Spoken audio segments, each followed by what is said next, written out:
Sveiki, mani sauc Kristīna Fogele. Es esmu no KF Sport un es nodarbojos ar preventīvo veselību. Attiecīgi trenēju gan individuāli, gan grupās, no maziņiem līdz lieliem un palīdzu gan veidot veselīgu dzīvesveidu, gan veselīgu ķermeni, gan caur sportu, uzturu bagātinātājiem un attieksmi pret dzīvi, ikdienu un veselību kopumā. Ar šo darbu, ar savu hobiju, jo es viņu sauktu par hobiju, kurš ir izveidojies kā biznes, nodarbojos Ventspilī nepilns 10 gadus, jo pirms tam es dzīvoju ārpus Ventspils un Latvijas. Ja mēs runājam tieši par Ventspili, tad es šeit esmu ar šo savu hobiju biznesu jau 10 gadus. Es no saknēm esmu kārtīgi Ventspilniece vairākās paudzēs, un jau mans opis bija stadiona direktors, arī tēvs ir sportists, līdz ar to pašsaprotam arī es uzaugu kārtīgā sportiskā vidē un skolas laikā arī daudz sportoju. Pieaugot, nedaudz apbružājoties visu kaut kur riņķī par pasauli, caur biznesiem, atgriezos mājās Ventspilī un nonācu atpakaļ pie tās domas, kas man jau bija 8 gadu vecumā, ka ir jāstudē sports un kļuvu par treneri. Un neviens sportveids nevar pastāvēt bez fiziskās sagatavotības trenera, līdz ar to es esmu strādājusi gan dārziņā par sporta skolotāju, gan arī dažādos Ventspils sporta klubos vai sporta skolā par fiziskās sagatavotības treneri. Un saprotot, ka es vēlos attīstīties tālāk un veidot savu biznesu, jo caur savu biznesu vienmēr var nopelnīt. Tomēr bišķiņ vairāk, tikai ir daudz vairāk jāstrādā un brīvu dienu nav un atvaļinājums ir tikai tad, ja tu sev viņu iedod, bet tas ir savs hobijs, kuru tu veido kā biznesu. Un es parasti ar visiem iesaku, ja tev ir labs hobijs, tad ej no tā darba projām, kas ir no 8 līdz 5 un sāc pelnīt, sāc veidot savu hobiju par biznesu.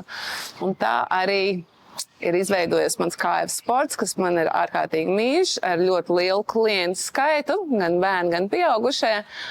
Un es domāju, ka es noteikti vēl tuvākā laikā nebeigšu darīt to, ko es daru, jo gan mana klientūra auga vecuma ziņā, es augu līdzi, augam attīstības ziņā, un gan jau ir noteikti dažādas šķautnes, kuras sev vēl var attīstīt. Varbūt aplikācijas, online un varbūt plašāka pasaule. Kristīna, tātad turpinot mūsu sarunu, man ir jautājums tev par ieteikumiem. Tātad, kādi būtu tavi ieteikumi jaunajiem uzņēmējiem vai cilvēkiem, kas tikai domā par sava biznesa izveidi? Tā kā mēs dzīvojam pilsētā, kas ir ar rītdienu, ar nākotni, mums ir daudz dažādas iespējas, kur jaunajiem uzņēmējiem, mazu biznesu uzsācējiem vērsties pēc padoma, pēc varbūt finansiālu atbalsta LIA un biznesa centrs un Rade un vēl daudz dažādas vietas. Bet man pašai nebija šī vajadzība, es visu darīju daudz savādāk un caur savu prizmu, caur sevi.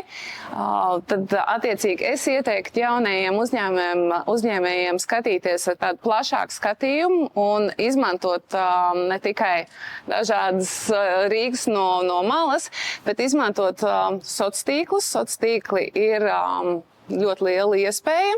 Gan Instagrams, gan Facebooks un TikToks nebūt svešiem ar to, ja tie ir jaunieši daudz ātrāk to visu saprot, bet jebkuram izmantot sociālos tīklus, skatīties plašāk, jo no savu vienalga, vai tas ir sports, medicīna, kaut kas uzšūts, un mēs varam savu produktu jau iznest tālāk. Arī vadot treniņus, tie ir online treniņi, kur attiecīgi man klienti Austrālijā arī spēja vingrot ar mani kopā. Un uz atvadām es vēlējos jautāt, ko jūs novēlētu ventspilniekiem un pilsētas viesiem?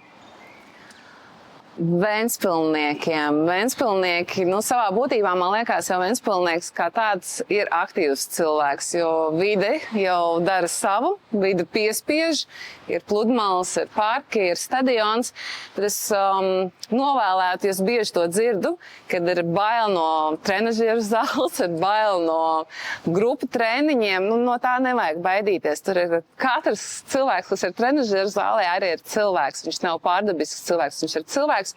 Un katram ir bijusi šī pirmā reize aiziet uz treniņiem. Vienalga, vai tas ir tenis, vai tas ir futbols.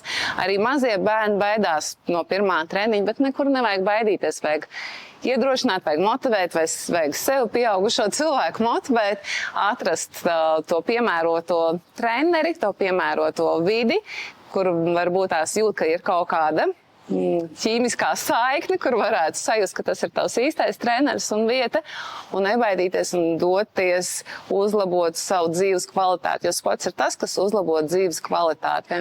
Ko novēlētu mūsu pilsētas viesiem? Izbaudīt visu aktīvo, ko mūsu pilsēta piedāvā. Noteikti, droši vien, ja tas ir viesis, nenāks pie maniem uz treniņu, bet es priecāšos par katru viesi, kurš skries par pludmales, atnāks tenis uzspēlēt, lai izbaudīs vispārējās mūsu pilsētas atraktīvās, veselīgās vietas. Tā kā gaidam visus pārējos arī Ventspilī. Paldies jums! Gaidīšu savos treniņos!